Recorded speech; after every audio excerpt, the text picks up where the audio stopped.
Hello guys, তোমরা কেমন আছো? আমি মোটামুটি ভালোই আছি। দেখো, রোজ দিনের মতন আজকেও মেলা চলে গেলাম।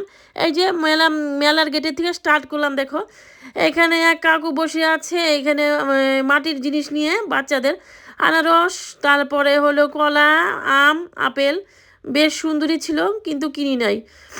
আমার ছেলে সেমন জিনিস, খেলনা জিনিস নিতেও চায় না। আমি সেমন নিতে ওই জন্য ওকে যার জোর ঠোর করি নেই। এখানে দেখো, এক দাদা বসে আছে, ফাইবারের কাপ প্লেট, চীনামাটির হাতা খুন্তি সব নিয়ে বসে আছে। তারপরে দেখো, এখানে এখানে একটু এগিয়ে গেলাম, এখানে হরেক মালের দোকান। তারপরে যে পাপোশ টাপোশ নিয়ে বসেছে, রুমাল ঝুলিয়ে রেখেছে।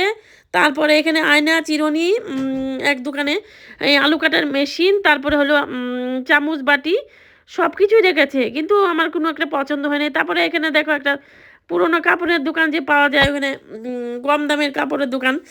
কাপড় টাপড় কিনে সবাই, কোনোদিন কিনি না, জানি না এমন কেমন পড়তে, কিন্তু অনেকে দেখে অনেককে দেখলাম কিনতে, কিন্তু আমি ভাবছি কিনবো পরের দিন মেলাতে গেলে।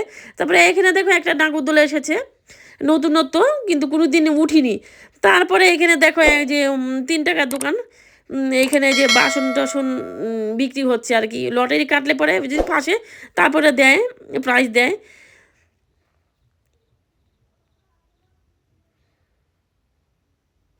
দেখতে থাকো তোমরা ভিডিওটা। এখানে আরেকটা দোকান, এখানেও খেলা সেম জিনিসই।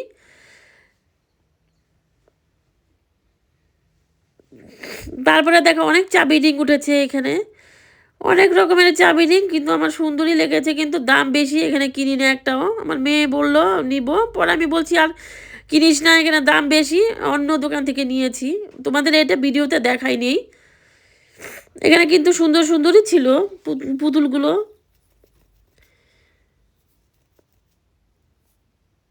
এখানে আরেকটা দোকান দেখো, এখানে হলো স্টিলের বাসন, এখানে প্লাস্টিকের টিফিন বক্স আছে। তারপরে পাশে দেখো ওই যে চশমার দোকান উঠেছে। তবে এখানে দেখো আরেকটা কাপের দোকান, বেশ ভালোই ছিল টিফিন বক্সগুলো।